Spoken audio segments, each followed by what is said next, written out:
আকন্দ গাছ একটি বহুবর্ষজীবী বিষাক্ত উদ্ভিদ যা সাধারণত রাস্তার ধারে, পরিত্যক্ত জমি বা শুকনো এলাকায় জন্মায়।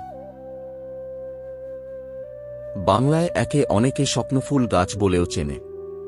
গাছটি মাঝারি আকারের, পাতাগুলো মোটা, সবুজ ও মোমের মতো চকচকে।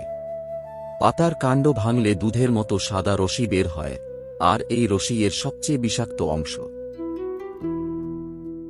আকন্দ গাছের এই সাদা দুধে থাকে একাধিক বিষাক্ত রাসায়নিক উপাদান যেমন ক্যালোট্রোপিন, ক্যালোটক্সিন ও রাবারজাত পদার্থ, যা মানুষের ত্বকে লাগলে চুলকানি, ফোস্কা বা জ্বালা সৃষ্টি করতে পারে। চোখে লাগলে অন্ধত্ব পর্যন্ত হতে পারে। যদি কেউ ভুলবশত এই রস মুখে নেয়, তবে বমি, পেট ব্যথা, এমনকি হৃদস্পন্দন বন্ধ হওয়ার আশঙ্কা পর্যন্ত থাকে।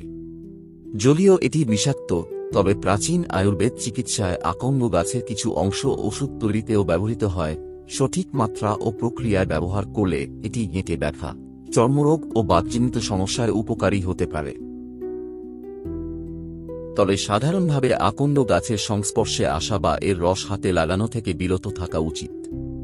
এটি শিশু ও গবাদি পশুর জন্য বিশেষভাবে বিপজ্জনক। তাই বাড়ির পাশে বা বাগানে এই গাছ জন্মালে সাবধানে তা তুলে ফেলা ভালো।